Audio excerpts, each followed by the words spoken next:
പ്രിയപ്പെട്ടവരെ, നമസ്കാരം. ശ്രീനാരായണ ഗുരു ഓപ്പൺ യൂണിവേഴ്സിറ്റിയുടെ MA മലയാളം 3ാം സെമസ്റ്ററിലെ ഫോക്ലോർ എന്ന പേപ്പറിലെ പ്രീവിയസ് ക്വസ്റ്റ്യൻ പേപ്പറാണ് ആൻസർ ചെയ്തുകൊണ്ടിരുന്നത്. ഇന്നത്തെ ചോദ്യങ്ങൾ നോക്കാം. ഒന്നാമത്തെ ചോദ്യം, അനുഷ്ഠാന സിദ്ധാന്തം എന്നാൽ എന്ത്? പുരാവൃത്തത്തിൻ്റെ ഉത്ഭവത്തെക്കുറിച്ചുള്ള അന്വേഷണമാണ് അനുഷ്ഠാന സിദ്ധാന്തം. പുരാവൃത്തത്തിൻ്റെ ഉത്ഭവത്തെക്കുറിച്ചുള്ള അന്വേഷണം. സൗരപുരാവൃത്ത സിദ്ധാന്തത്തെ എതിർത്തുകൊണ്ട് ആൻഡ്രൂ ലാങ്ങും തുടർന്ന് WJ കോക്സും അവതരിപ്പിച്ച സിദ്ധാന്തമാണിത്.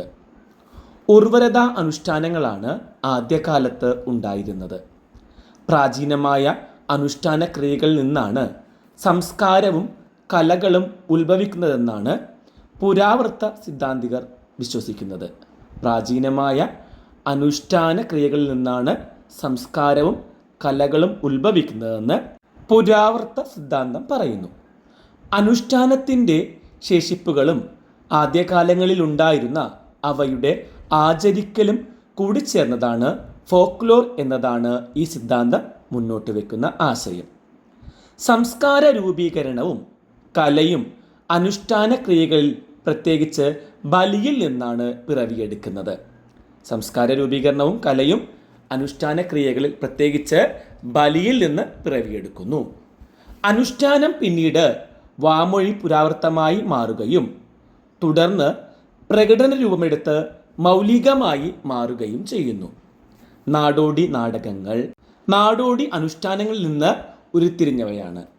അനുഷ്ഠാനവും നാടകവും നൃത്തവും കൂടിക്കുഴഞ്ഞു കിടക്കുന്ന നിരവധി നാടോടി രൂപങ്ങൾ ഇന്നും പല ജനവിഭാഗങ്ങളിലും ഉണ്ട്. രണ്ടാമത്തെ ചോദ്യം, പ്രായോഗിക ഫോക്ലോർ കുറിപ്പ് തയ്യാറാക്കുക.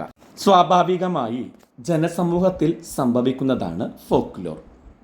ബോധപൂർവമായ ശ്രമഫലമായി ഒരു ഫോക്ലോർ രൂപം രണ്ടാമതോ മൂന്നാമതോ ആയ സാഹചര്യങ്ങളിൽ പ്രത്യക്ഷപ്പെടാം. ഇതാണ് പ്രായോഗിക ഫോക്ലോർ. അതായത് ബോധപൂർവമായിട്ടുള്ള ഒരു ഫോക്ലോർ എന്ന് വേണമെങ്കിൽ ഇതിനെ വിളിക്കാവുന്നതാണ്. തനതായ രൂപത്തിൽ കാവിലെ തെയ്യമായിരിക്കെ തന്നെ ഘോഷയാത്രയിൽ അത് പ്രത്യക്ഷപ്പെടുന്നു. അത് പിന്നെ ഫോട്ടോയായി വിനോദസഞ്ചാര വകുപ്പിൻ്റെ പ്രചാരണ ഉപാധിയായി മാറുന്നു, അല്ലെങ്കിൽ പൂജാമുറിയിൽ ചിത്രമായും മാറാം. പ്രായോഗിക ഫോക്ലോർ മുതലാളിത്തത്തിൻ്റെയും ആധുനികതയുടെയും സൃഷ്ടിയാണ്. പ്രായോഗിക ഫോക്ലോർ എന്നത് മുതലാളിത്തത്തിൻ്റെയും ആധുനികതയുടെയും സൃഷ്ടിയാണ്. ഇത് പ്രച്ഛന്നമാണ്, യഥാർത്ഥമല്ല. ഈ പ്രായോഗിക ഫോക്ലോർ എന്നത് പ്രച്ഛന്നമാണ്, യഥാർത്ഥമല്ല. എന്തിലും ഉപയോഗം കണ്ടെത്തുന്ന കച്ചവട മനോഭാവമാണ് ഇതിൻ്റെ പിന്നിലുള്ളത്.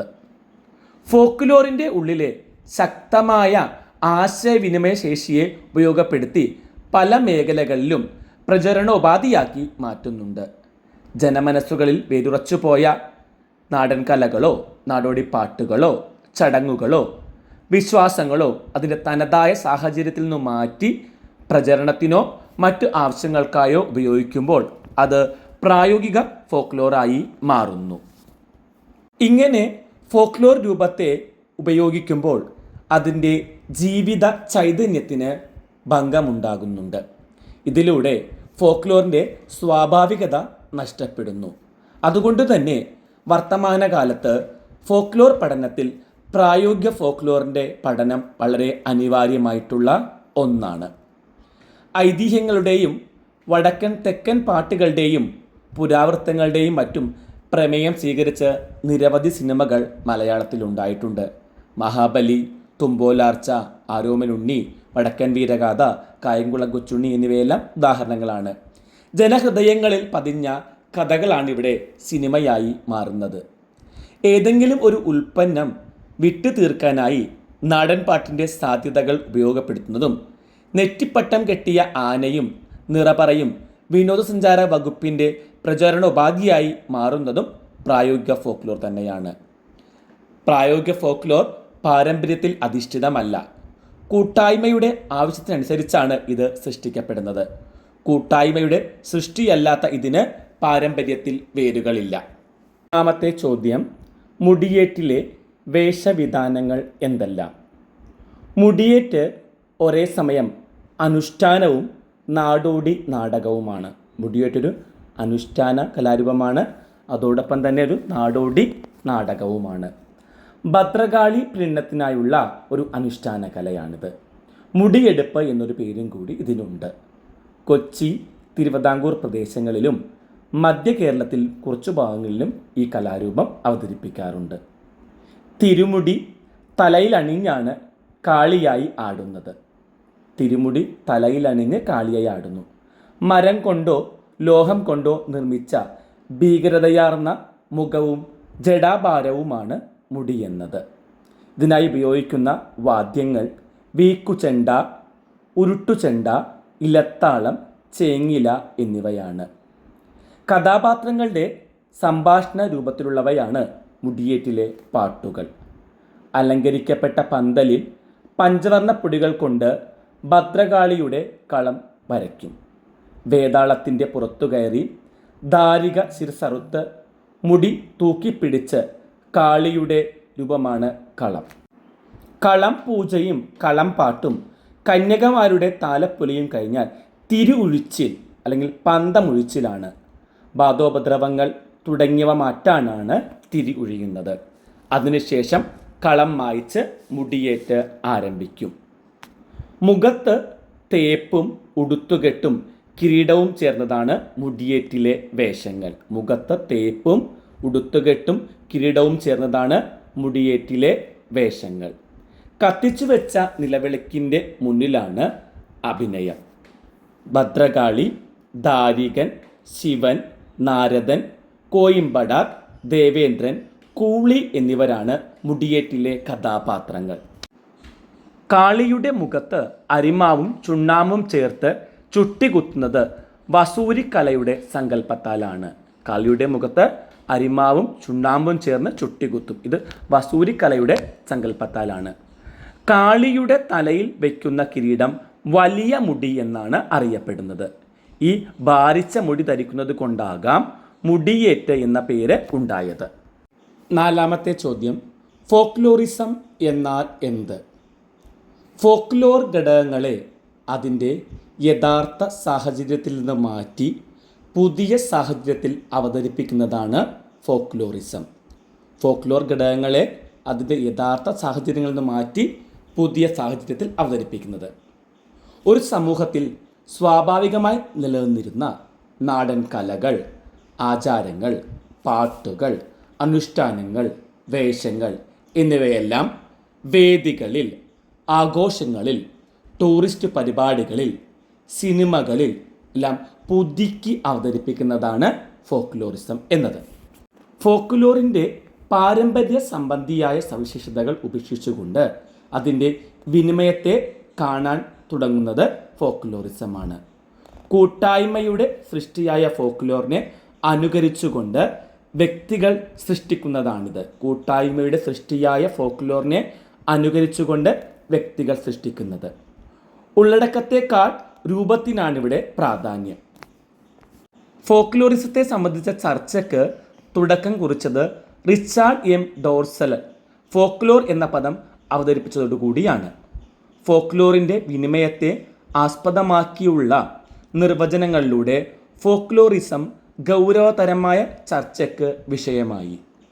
പാരമ്പര്യത്തെയും വിശ്വാസങ്ങളെയും സംരക്ഷിക്കാനുള്ള മനുഷ്യൻ്റെ ആഗ്രഹങ്ങൾ ഫേക്കിനെ ഫോക്ക് ആക്കാനുള്ള ശ്രമത്തെ കണ്ടെത്താനും അതിനെ പഠനവിധേയമാക്കാനും പ്രേരിപ്പിച്ചു. അങ്ങനെ ഫോക്ലോറിസവും പഠനയോഗ്യമാണെന്ന ചിന്ത ഉണ്ടായി. ഇതിലൂടെയാണ് പരിഷ്കരിക്കപ്പെടുന്ന പ്രക്രിയയായി ഫോക്ലോറിനെ കാണുന്ന രീതി ഉണ്ടായത്. ഫോക്ലോർ സംസ്കാരം, മാസ് മീഡിയ തുടങ്ങിയ പഠന വിഷയവുമായി വികാസം പ്രാപിച്ചതോടുകൂടെ കൂട്ടായ്മയെ ആധാരമാക്കിയുള്ള ഫോക്ലോർ പഠനം സജീവമായി. കിഴക്കൻ യൂറോപ്പിലും ജർമ്മനിയിലും ഫോക്ലോറിസം ശ്രദ്ധേയമായ ഒരു പഠന വിഷയമാണ്. അഞ്ചാമത്തെ ചോദ്യം, മന്നാൻ വർഗത്തിൻ്റെ കലാരൂപത്തെക്കുറിച്ച് എഴുതുക. ഇടുക്കിയിലെ മന്നാൻ വർഗത്തിൻ്റെ പാരമ്പര്യ കലാരൂപമാണ് വിളവെടുപ്പിന് ശേഷം നടക്കുന്ന കാലവൂട്ട് മഹോത്സവത്തിലെ മന്നാൻ കൂത്തവതരണം. ഇത് ഉർവരതാനുഷ്ഠാനമാണ്. 7 ദിവസം കൊണ്ടാണിത് അവതരിപ്പിച്ച് തീരുന്നത്. കോവലൻ കണ്ണകി കഥ കൂത്തിൽ അവതരിപ്പിക്കുന്നു. ഈ അനുഷ്ഠാന കലയിൽ ഒരാൾ പാടുകയും മറ്റുള്ളവർ ഏറ്റുപാടി വാദ്യമേളങ്ങൾക്കനുസരിച്ച് നൃത്തം ചവിട്ടുകയും ചെയ്യുന്നു. കോവിലൻ കണ്ണകി കഥയാണ് ഈ കൂത്തിനായിട്ട് അവതരിപ്പിക്കുന്നത്. ഒരാൾ പാടുന്നു, മറ്റുള്ളവർ ഏറ്റുപാടി നൃത്തം ചവിട്ടുകയാണ് ചെയ്യുന്നത്. ആറാമത്തെ ചോദ്യം, ഫോക്ലോർ പഠനത്തിൻ്റെ പ്രസക്തി എന്ത്?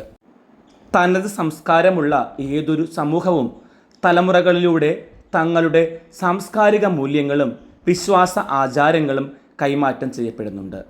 ഇത്തരത്തിലുള്ള അനേകം പാരമ്പര്യധാരകളുടെ അക്ഷയ സംഭരണിയാണ് ഫോക്ലോർ. ഓരോ കൂട്ടായ്മയിലെയും വ്യക്തികളെ തമ്മിൽ അന്യോന്യം ഇഴചേർക്കുന്ന ഘടകങ്ങൾ ഫോക്ലോറിലൂടെയാണ് പ്രവർത്തിക്കുന്നത്. ജൈവികമായ മനുഷ്യബന്ധങ്ങൾ അകന്നു പോകുന്ന വർത്തമാന കാലഘട്ടത്തിൽ സ്വത്വബോധത്തിലേക്ക് നയിക്കാനും പൊതു താൽപ്പര്യത്തിൽ അധിഷ്ഠിതമായ സാമൂഹിക ബോധം ഉളവാക്കാനും ഫോക്ലോറിന് അസാമാന്യ പാടവമുണ്ട്. അന്യസംസ്കാരത്തിൻ്റെ കടന്നുകയറ്റം തനത് സംസ്കൃതിയെ ദുർബലമാക്കുകയോ ഇല്ലാതെയാക്കുകയോ ചെയ്യും.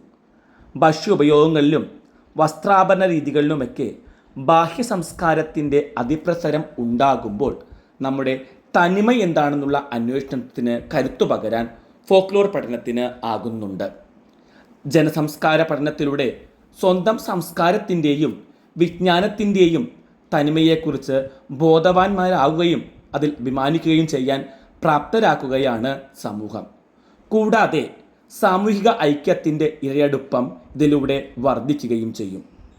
ഫോക്ലോർ പഠനം വേരുകളെക്കുറിച്ച് ആത്മബോധം സൃഷ്ടിക്കാൻ പര്യാപ്തമാണ്. ഒരു ജനതയുടെ ആശയങ്ങളും അഭിലാഷങ്ങളും ആദർശങ്ങളുമൊക്കെ രൂപപ്പെടുത്താനും മതിയായ വ്യതിയാനങ്ങൾ നടപ്പിലാക്കാനും ഇത്തരം പഠനത്തിലൂടെ കഴിയും. നമ്മുടെ ആഗോളീകരണത്തിൻ്റെ വർത്തമാനകാലത്ത് ലോകം ഒരു കുടക്കീഴിൽ എന്ന സങ്കല്പത്തിൽ വ്യത്യസ്തങ്ങളായ തനിമകൾ ഇല്ലായ്മ ചെയ്യപ്പെടുന്നു. തനതായ പ്രാദേശിക മുദ്രകൾ നിലനിർത്തുന്നതിനും സാംസ്കാരിക ചോർച്ചയെ ചെറുത്തുനിൽപ്പിലൂടെ തടയുന്നതിനും ഫോക്ലോർ പഠനം ഏറെ സഹായകമാകുന്നുണ്ട്. ഏഴാമത്തെ ചോദ്യം, ഫോക്ലോറും സാഹിത്യവും തമ്മിലുള്ള ബന്ധം എന്ത്? ഫോക്ലോറും സാഹിത്യവുമായുള്ള ബന്ധം വിശകലനം ചെയ്യുന്നത് അമേരിക്കൻ ഫോക്ലോറിസ്റ്റായ ആർച്ചർ ടെയ്ലർ ആണ്. അദ്ദേഹം 3 തരത്തിലുള്ള ബന്ധങ്ങൾ പറയുന്നുണ്ട്. ഒന്ന്, മിക്ക സംസ്കാരങ്ങളിലും ഫോക്ലോറും സാഹിത്യവും വേർതിരിച്ചറിയാൻ പ്രയാസമാണ്. മിക്ക സംസ്കാരങ്ങളിലും ഫോക്ലോറും സാഹിത്യവും വേർതിരിച്ചറിയാൻ പ്രയാസമാണ്. 2, സാഹിത്യത്തിൽ ധാരാളമായി ഫോക്ലോർ കാണുന്നു. 3, സാഹിത്യകാരന്മാർ ഫോക്ലോറിനെ അനുകരിക്കുന്നു. ഫോക്ലോറും സാഹിത്യവും വേർതിരിച്ചറിയുക സാർവലൗകികതയുള്ള ഒരു വിഷമ പ്രശ്നമാണ്. കാരണം ഏതു സംസ്കാരത്തിലും ശുദ്ധ സാഹിത്യത്തിൻ്റെ പ്രാരംഭഘട്ടം വാമൊഴി പാരമ്പര്യമായതിനാൽ അവ വേർതിരിച്ച് മനസ്സിലാക്കുക ബുദ്ധിമുട്ടാണ്. പാശ്ചാത്യ ഇതിഹാസ കൃതികളായ ഇലിയഡ്, ഒഡീസി, അതുപോലെ ഭാരതീയ കൃതികളായ രാമായണം, മഹാഭാരതം തുടങ്ങിയവയെല്ലാം ആദ്യകാലത്ത് വാമൊഴിയായിട്ടാണ് പ്രചരിക്കപ്പെട്ടത്. പിൽക്കാലത്ത് പരമൊഴിയിലേക്ക് എഴുതപ്പെട്ടതാണ്. നാടോടി സാഹിത്യത്തിൻ്റെ സവിശേഷതകളായ പാഠഭേദങ്ങൾ കാണപ്പെടുന്നതും ദക്ഷർക്ക് പോലും ഈ കൃതികളിലെ കഥകൾ അറിയാമെന്നതും ശ്രദ്ധേയമാണ്. ഉള്ളടക്കം, രൂപം, ഭാഷ തുടങ്ങിയവയിലെല്ലാം സാഹിത്യം ഫോക്ലോറിനെ ആശ്രയിക്കുന്നുണ്ട്. ഇവയെല്ലാം സമൂഹത്തിൻ്റെ ഇഷ്ടാനിഷ്ടങ്ങൾക്ക് അനുസൃതമായിട്ടാണ് രൂപപ്പെടുന്നത്. ഫോക്ലോർ ഭാഷ സ്വാഭാവികമായും ഹൃദയത്തോട് ചേർന്ന് നിൽക്കുന്നതാണ്.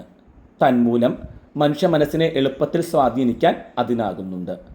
ഭാഷാ പാരമ്പര്യ വാമൊഴി വഴക്കങ്ങൾ അപ്രകാരമോ പരിഷ്കരിച്ചോ സാഹിത്യം ഉപയോഗപ്പെടുത്തുന്നു. ഭാവനാശിഷ്ടങ്ങളായ സാഹിത്യരൂപങ്ങളിൽ ഫോക്ലോർ സ്വാധീനം കാണപ്പെടുന്നുണ്ട്. എട്ടാമത്തെ ചോദ്യം, മുഖാമുഖ രീതി എന്ത്? മുഖാമുഖത്തിലൂടെ ആവേദകരിൽ നിന്ന് വിവരങ്ങൾ ശേഖരിക്കുന്ന രീതിയാണിത്. നേരിട്ടും വാർത്താവിനിമയ മാധ്യമങ്ങൾ വഴിയും നടത്തുന്ന ഈ അഭിമുഖ സംഭാഷണം തീർത്തും അനൗപചാരികമാണ്.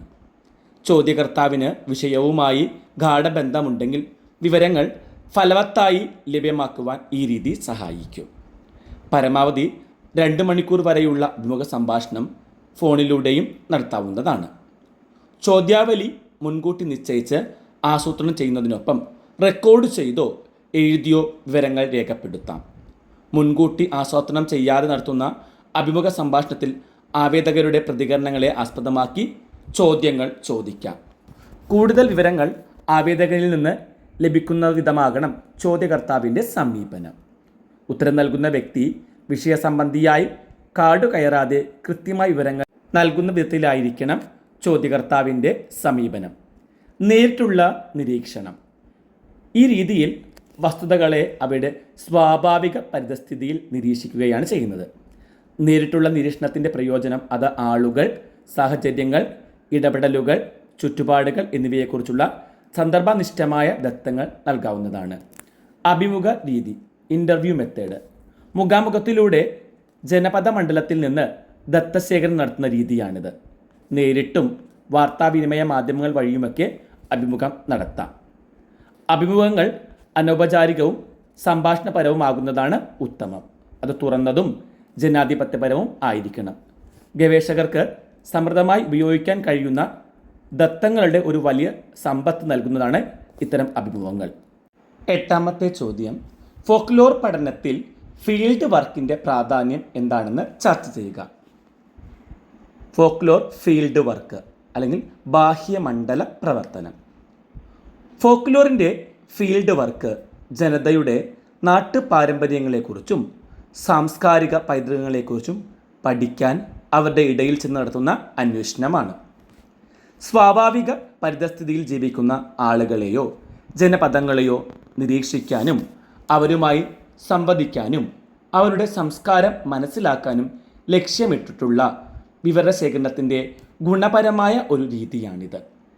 നട്ടറിവ് പഠനത്തിലെ ഫീൽഡ് വർക്ക് പ്രവർത്തനം ഫോക്ലോറിസ്റ്റുകളെ ആളുകളുമായി അഭിമുഖം നടത്തുകയും രേഖപ്പെടുത്തുകയും ചെയ്യുന്നു.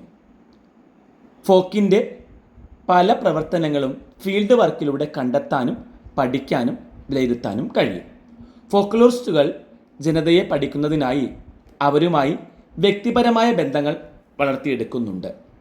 ഫീൽഡ് വർക്ക് ആസൂത്രണം ചെയ്യാനും നടപ്പിലാക്കാനും വളരെയേറെ പരിശ്രമം ആവശ്യമാണ്. ബാഹ്യമണ്ഡല പ്രവർത്തന ക്രമീകരണത്തിൽ ചില അടിസ്ഥാന ഘട്ടങ്ങളുണ്ട്. ഭദ്രമായൊരു ഗവേഷണ പദ്ധതി കെട്ടിപ്പടുക്കുക, ബാഹ്യമണ്ഡല പ്രവർത്തനത്തിന് ഭദ്രമായൊരു കർമ്മപദ്ധതി ഉണ്ടായിരിക്കുക, ഗവേഷകൻ്റെ ഓരോ പ്രവർത്തനത്തെയും നിയന്ത്രിക്കുന്നത് ആ പദ്ധതികളായിരിക്കണം. ഫോക്കിനെ കണ്ടെത്തുക, പഠനത്തിനായി സ്വീകരിക്കുന്ന ജനപദത്തെ കൃത്യമായി പ്രതിനിധീകരിക്കുന്ന പ്രമാണ സംഘത്തെ കണ്ടെത്തുന്നത് ഒരു പ്രധാന സംഗതിയാണ്. ഫീൽഡ് വർക്കിന് ഫോക്ലോറിൽ വളരെയധികം പ്രാധാന്യമുണ്ട്. ഒരു ദേശത്തിൻ്റെ അനേകം വർഷങ്ങൾക്ക് മുമ്പുള്ള പൈതൃകമായവയൊക്കെ കണ്ടെത്താൻ ഇതിലൂടെ കഴിയും. എന്തൊക്കെ ഉണ്ടായിരുന്നു, ഉള്ളവയിൽ വന്ന മാറ്റങ്ങൾ, പുതുതായി വന്നു ചേർന്നവ ഏതെല്ലാമാണ്, ഇതെല്ലാം ഫീൽഡ് വർക്കിലൂടെ നമുക്ക് മനസ്സിലാകും. വാമൊഴിയിലൂടെ ലഭിക്കുന്ന അറിവുകൾ സാമൂഹിക ജീവിതത്തിൻ്റെ ഏത് മേഖലകളെയും സംബന്ധിച്ചുള്ളതാകാം. ഓരോ ദേശത്തെയും ഓർമ്മകളിൽ നിറഞ്ഞു നിൽക്കുന്ന വഴികൾ, വയലുകൾ, കുന്നുകൾ, കാവുകൾ, വലിയ വൃക്ഷസമൂഹങ്ങൾ, പറമ്പ്, പെരുമാറ്റ രീതികൾ, ഭക്ഷണശീലങ്ങൾ, നാട്ടുനടപ്പുകൾ, ഭാഷ തുടങ്ങിയവയെല്ലാം ഫീൽഡ് വർക്കിലൂടെ കണ്ടെത്താനാകും.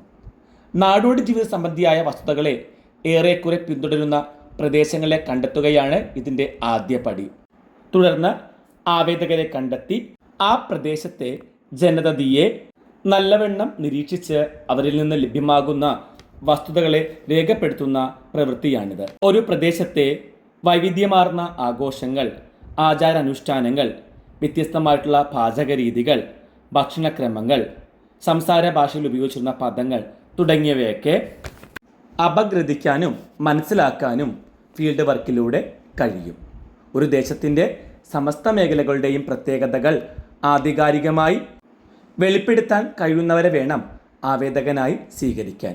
മുഖാമുഖ രീതി, ചോദ്യാവലി, വിവരാന്വേഷണം തുടങ്ങിയവയൊക്കെ അവലംബമായി ഫീൽഡ് വർക്കിൽ ഉപയോഗിക്കാവുന്നതാണ്.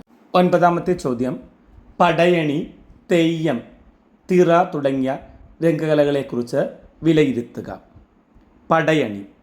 മധ്യ തിരുവിതാംകൂറിലെ ചില ഭദ്രകാളി ക്ഷേത്രങ്ങളിലും കാവുകളിലും നടത്തുന്ന അനുഷ്ഠാന കലയാണ് പടയണി. ഒരു ജനകീയ അനുഷ്ഠാന കലാരൂപമാണ് പടയണി എന്നത്. കാർഷിക വൃത്തിയുമായി ബന്ധപ്പെട്ടാണ് ഇത് ആഘോഷിക്കുന്നത്. മകരക്കൊയ്ത്തു കഴിഞ്ഞ ശേഷമാണ് പടയണിയുടെ ചടങ്ങുകൾ തുടങ്ങുന്നത്. വിളവിറക്കുന്നതിന് മുമ്പ് തന്നെ പടയണി കഴിഞ്ഞിരിക്കും. ദാരികനെ വധിച്ചിട്ട് കോപമടങ്ങാതിരുന്ന കാളിയെ അനുനയിപ്പിക്കാനായി ശിവനും ദേവന്മാരും കോലം കെട്ടി തുള്ളിയതിൻ്റെ ഓർമ്മ പുതുക്കലാണ് പടയണിയുടെ ഐതിഹ്യം. ഭഗവതിയെ ഉണർത്തുന്നതിനായുള്ള ചടങ്ങാണ് ആദ്യത്തേത്. ആദ്യ ചടങ്ങ് ഭഗവതിയെ ഉണർത്തലാണ്. അതിനായി ഊരായ്മ ലഭിച്ച കുറവൻ ദേശത്തെ ഓരോ വീടും സന്ദർശിക്കും. ഈ ഊരാളിക്കൊപ്പം കരക്കാരും അകമ്പടിയായി ഉണ്ടാകും. ഊരാളിക്കൊപ്പം എത്തുന്ന ജീവതയിൽ ആവാഹിക്കപ്പെട്ട അമ്മയ്ക്ക് ദേശക്കാർ പറയെടുപ്പിലൂടെ വിളവിൻ്റെ ഒരംശം വീതമായി നൽകുന്നു. പടയണി നടക്കുന്ന വിവരം തപ്പുകൊട്ടി അറിയിക്കുന്ന കാച്ചിക്കൊട്ട് ചടങ്ങാണ് ആദ്യം നടക്കുന്നത്. തപ്പുകൊട്ടി പടയണി ഉണ്ടെന്ന് അറിയിക്കുന്നതാണ് കാച്ചിക്കൊട്ട്. ഇലകളോട് കൂടിയ മരച്ചില്ലകളോ വെള്ളത്തോർത്തോ വീശി ആർത്ത് വിളിച്ച് താളം ചവിട്ടുന്ന കാപ്പൊലിക്കു ശേഷം കൈമണിയുമായി താളം തുള്ളുന്ന താവടിത്തുള്ളൽ നടക്കുന്നു. അനുഷ്ഠാനപരമായ കലയാണെങ്കിലും വിനോദത്തിനും ഇതിൽ സ്ഥാനമുണ്ട്. താവടിത്തുള്ളലിൻ്റെ ഹാസ്യാനുകരണമായ പന്നത്താവടിയിൽ പാളയും മറ്റും കൊണ്ടുണ്ടാക്കിയ പൊയ് ഉപകരണങ്ങളാൽ വാദ്യമേളത്തെ അനുകരിക്കുകയാണ് ചെയ്യുന്നത്. ചടങ്ങുകൾ ആരംഭിക്കുന്നതിൻ്റെ 3-ാം പക്കം മുതലാണ് കോലം തുള്ളൽ. പാളകളിലാണ് കോലങ്ങൾ നിർമ്മിക്കുന്നത്. പക്ഷി, മറുത, ഗണപതി, യക്ഷി, ഭൈരവി, രക്തചാമുണ്ടി എന്നിങ്ങനെ നിരവധി കോലങ്ങളുണ്ട്. കോലം എഴുതുന്നത് ഗണക സമുദായത്തിൽപ്പെട്ടവരാണ്. പാള, കുരുത്തോല, മാവില ചുട്ടുകരിച്ച കറുപ്പ്, ചെങ്കൽ അരച്ച പൊടിച്ചത്, മഞ്ഞൾ, വെള്ള, പച്ച നിറങ്ങൾക്ക് വേണ്ടി പാള ചെത്തിയും ചെത്താതെയും ഉപയോഗിക്കുന്നു. പടയണിയുടെ വേഷവിധാനങ്ങളും ചമയവും ഇങ്ങനെയാണ് ഉണ്ടാക്കുന്നത്. ദേവിയെ പ്രീണിപ്പിക്കാനും പിശാചുകളെ അകറ്റാനുമാണ് പടയണി പ്രധാനമായും അനുഷ്ഠിക്കുന്നത്. ഗ്രാമകൂട്ടായ്മയുടെ ഉത്സവമായ പടയണിയിൽ ജാതിഭേദചിന്ത കൂടാതെ വിഭിന്നങ്ങളായിട്ടുള്ള ആളുകൾ ഒത്തുകൂടുന്നു. ഒരു ജനതയുടെ ഒത്തുചേരലിൻ്റെ മഹത്വം വിളിച്ചോതുന്ന ഒരു കലാരൂപം കൂടിയാണ് പടയണി. തെയ്യം ഉത്തര കേരളത്തിലെ അനുഷ്ഠാനപരമായ ഒരു കലയാണ്. ദേവീദേവന്മാർ, യക്ഷഗന്ധർവന്മാർ, ഭൂതങ്ങൾ, മരണമടഞ്ഞ കാരണവന്മാർ, വീരപുരുഷന്മാർ തുടങ്ങിയവരെ കോലസ്വരൂപമായി കെട്ടി മനുഷ്യനിൽ ദൈവസങ്കല്പം ആരോപിച്ച് ആരാധിക്കുന്നതാണ് ഇതിൽ. ദൈവം എന്ന പദത്തിൻ്റെ തൽഭവമാണ് തെയ്യം. നിഗ്രഹ അനുഗ്രഹ ശക്തിയുണ്ടെന്ന് വിശ്വസിക്കപ്പെടുന്ന ദൈവങ്ങളാണിത്. നിഗ്രഹാനുഗ്രഹ ശക്തിയുണ്ടെന്ന് വിശ്വസിക്കപ്പെടുന്ന ദൈവങ്ങളാണ് തെയ്യങ്ങൾ. പകർച്ചവ്യാധികൾ മാറാൻ, ഇഷ്ടകാര്യങ്ങൾ നടക്കാൻ, സന്താനലാഭം, ബാധോച്ചാടനം, ഇതിനെല്ലാം തെയ്യം കെട്ടിയാടാറുണ്ട്. കാവ്, പള്ളിയറ, കോട്ടം, മുണ്ട്യ തുടങ്ങിയവ തെയ്യങ്ങൾ കെട്ടിയാടുന്ന ദേവതാ സങ്കല്പങ്ങളാണ്. തറവാടുകളിലും തെയ്യങ്ങൾ കെട്ടിയാടിക്കാറുണ്ട്. കോലക്കാരൻ തെയ്യം കെട്ടുന്നതിന് മുമ്പ് തന്നെ സസ്യബുക്കായി വ്രതമെടുക്കണം. ശക്തി ആരാധന, ശൈവാരാധന, നാഗാരാധന, ഭൂതാരാധന, വൃക്ഷാരാധന, മൃഗാരാധന, വീരാരാധന തുടങ്ങിയ ആരാധന രീതികളെല്ലാം തെയ്യാട്ടവുമായി ബന്ധപ്പെട്ടിരിക്കുന്നു. ശക്തി ആരാധന, ശൈവാരാധന, നാഗാരാധന, ഭൂതാരാധന, വൃക്ഷാരാധന, അതുപോലെ മൃഗാരാധന, വീരാരാധന ഇവയെല്ലാം തെയ്യാട്ടവുമായി ബന്ധപ്പെട്ടതാണ്. തോറ്റം പാട്ടുകളിലൂടെ ഏത് ദേവതയെക്കുറിച്ചാണ് പാടുന്നതെന്ന് മനസ്സിലാക്കാം. മലയൻ, വണ്ണാൻ, മാവിലൻ, വേലൻ, പുലയൻ, പരവർ തുടങ്ങിയ സമുദായക്കാർ തെയ്യം കെട്ടുന്നതിൽ നിന്നും കീഴളവർഗത്തിൻ്റെ ആത്മപ്രകാശന വേദിയായിരുന്നു തെയ്യമെന്ന് മനസ്സിലാക്കാം. തെയ്യ നൃത്തമാണ് തെയ്യാട്ടം. തെയ്യത്തിൻ്റെ വേഷമാണ് തെയ്യക്കോലം. ഭംഗിയുള്ള മുഖത്തെഴുത്തും രക്തനിറമാർന്ന ആടയാഭരണങ്ങളും കുരുത്തോലയും പൂക്കളും കൊണ്ടുള്ള അലങ്കാരങ്ങൾ തെയ്യക്കോലത്തിന് ഉണ്ടായിരിക്കും. വാദ്യം, ഗീതം, നടനം എന്നിവ ചേർന്ന അനുഷ്ഠാന കലാരൂപമായ തെയ്യത്തിൽ ചെണ്ട, ചെങ്ങില, ഇലത്താളം തുടങ്ങിയ വാദ്യങ്ങളാണ് ഉപയോഗിക്കുന്നത്. താളമേളങ്ങൾക്കനുസരിച്ചാണ് തെയ്യക്കോലങ്ങൾ ആടുന്നത്. ഓരോ തെയ്യത്തിനും തോറ്റത്തിനും നടനരീതി വ്യത്യസ്തമാണ്. തെയ്യം സമാപിക്കുന്നത് മുടിയെടുക്കലോട് കൂടിയാണ്. തെയ്യം ദൃശ്യകലയായതിനാൽ ഹാസ്യ കഥാപാത്രങ്ങൾക്കും സ്ഥാനമുണ്ട്. മുഖപ്പാള വയ്ക്കുന്നതാണ് ഹാസ്യലക്ഷണം. ബപ്പിരനും പട്ടർക്കും പൊയ്മുഖമില്ല. പൊട്ടൻ തെയ്യം ഹാസ്യം പറയുമെങ്കിലും തത്വചിന്തയാണ് അതിലേറെയുള്ളത്. ജാതിക്കെതിരെയുള്ള വാദങ്ങളാണ് ഈ തെയ്യത്തിലുള്ളത്. ഗ്രാമീണ ജനതയുടെ പ്രാർത്ഥന വിശ്വാസനിഷ്ഠകൾ ഇപ്പോഴും ഒപ്പം കൂട്ടുന്നതിൻ്റെ പ്രതീകങ്ങളായി ഇന്നും നിലനിൽക്കുന്നു തെയ്യാട്ടങ്ങൾ. തിറ ഉത്തര കേരളത്തിലെ ഒരു അനുഷ്ഠാന കലാരൂപം. കോഴിക്കോട് ജില്ലയിലാണ് തിറയാട്ടം പ്രചാരത്തിലുള്ളത്. ദൈവക്കോലങ്ങൾ കെട്ടിയാടുന്നതിനെയാണ് തിറകൾ എന്ന് പറയുന്നത്. ദൈവക്കോലങ്ങൾ കെട്ടിയാടുന്നത് വർണ്ണപ്പകിട്ടുള്ള തിറ തലയിൽ കെട്ടിയതിന് ശേഷം ആടുന്നത് കൊണ്ടാകാം ഇതിന് തിറയാട്ടം എന്ന പേര് വന്നത്. പാണൻ, പെരുമണ്ണാൻ, മുന്നൂറ്റാൻ, അഞ്ഞൂറ്റാൻ തുടങ്ങിയ സമുദായക്കാരാണ് തിറയാട്ടം നടത്തുന്നത്. വാദ്യക്കാരും ഈ സമുദായത്തിൽ തന്നെയുള്ളവരായിരിക്കും. തലയിൽ വലിയ മുടിയും മുഖത്തും മാറിലും പല നിറത്തിലുള്ള ഭംഗിയേറിയ ചിത്രമെഴുത്തും മെയ്യാഭരണങ്ങളും അരയിൽ പട്ടു ചുറ്റിയുള്ള വലിയ ഉടുത്തുകെട്ടും കൈകളിൽ വാളും പരിചയും ഒക്കെ ചേർന്ന തിറയുടെ വേഷവിധാനം ഓലച്ചൂട്ടിൻ്റെ വെളിച്ചത്തിൽ വളരെ ആകർഷകമാണ്. ഓരോ തിറയ്ക്കും പ്രത്യേകം വേഷവും താള നൃത്തങ്ങളുമാണ് ഉള്ളത്. തിറയുടെ ഭാവചലനങ്ങൾ രൗദ്രരസത്തിന് പ്രാധാന്യം നൽകുന്ന വിധത്തിലാണ്. തോറ്റംപാട്ടുകളാണ് തിറയാട്ടത്തിനായി പാടുന്നത്. 5 അടികളാണ് അവയിൽ മുഖ്യമായിട്ടുള്ളത്. ചെണ്ട, തുടി, ഇലത്താളം തുടങ്ങിയ വാദ്യങ്ങൾ ഉപയോഗിക്കുന്നു. രോഗ ദാരിദ്ര്യ നിവാരണത്തിന് വേണ്ടിയാണ് ഈ അനുഷ്ഠാന കലാരൂപം ചെയ്യുന്നത്. അടുത്ത ചോദ്യം, യക്ഷഗാനത്തെക്കുറിച്ച് ഉപന്യസിക്കുക. ഉത്തര കേരളത്തിലെയും കർണാടകയിലെ സൗത്ത് കാനറ ജില്ലകളിലെയും പ്രാചീന നൃത്ത നാടക രൂപത്തിലുള്ളതാണ് യക്ഷഗാനം. ഭാഗവതരാട്ടം എന്നൊരു പേര് കൂടി ഇതിനുണ്ട്. വർണ്ണാഭമായ വേഷവിധാനങ്ങളും കിരീടവും ഈ കലാരൂപത്തിൻ്റെ പ്രത്യേകതയാണ്. കഥകളിയിലെ വാദ്യങ്ങളാണ് മിക്കവാറും ഇതിനായിട്ട് ഉപയോഗിക്കുന്നത്, വിശേഷിച്ചും ചെണ്ട. മഹാഭാരതം, രാമായണം, ഭാഗവതം തുടങ്ങിയവയിലെ കഥയോട് സംഗീതവും നൃത്തവും വാദ്യവും അഭിനയവും ചേർത്ത് അവതരിപ്പിക്കുന്നതാണ് യക്ഷഗാനം. ഗണപതി പൂജ നടത്തിയാണ് യക്ഷഗാനം ആരംഭിക്കുന്നത്. ആദ്യം രംഗത്ത് പ്രത്യക്ഷപ്പെടുന്നത് ബാലഗോപാല വേഷങ്ങളാണ്. കഥയെക്കുറിച്ചുള്ള വിവരണം ഭാഗവതർ നടത്തിയ ശേഷമാണ് കോമാളി വേഷങ്ങൾ പ്രത്യക്ഷപ്പെടുന്നത്. തുടർന്ന് ചെണ്ടക്കാരുടെയും വാദ്യക്കാരുടെയും പ്രാഗൽഭ്യം വെളിവാക്കാനുള്ള വേളയാണ്. തിരനോട്ടത്തോടെ കഥാപാത്രങ്ങൾ ഒന്നൊന്നായി വേഗം പ്രവേശിക്കുന്നു. 400ഓളം യക്ഷഗാന പ്രസംഗങ്ങൾ പ്രചാരത്തിലുണ്ട്. യക്ഷഗാന പ്രസംഗങ്ങളിൽ പുരാണ പ്രസിദ്ധങ്ങളായിട്ടുള്ളവയാണ് ദേവി മഹാത്മ്യം, കംസവധം, നരകാസുരവധം മുതലായവ. കൂടാതെ സാമൂഹിക ചരിത്ര കഥകളും വർത്തമാനകാലത്ത് അവതരിപ്പിക്കുന്നുണ്ട്. കഥാപാത്രങ്ങൾ തമ്മിലുള്ള വാക്പയറ്റുകൾ മനോധർമ്മം അനുസരിച്ച് പറയുന്നതാണ്. സമകാലിക സാമൂഹിക പ്രശ്നങ്ങളും ഇത്തരം ഭാഷണത്തിൽ കടന്നുവരാം. കാസർഗോഡ് മുതൽ ഉടുപ്പി വരെയുള്ള യക്ഷഗാനം തെക്കൻ സമ്പ്രദായം, ഉടുപ്പിക്ക് വടക്കുള്ളത് വടക്കൻ സമ്പ്രദായത്തിലുമാണ്.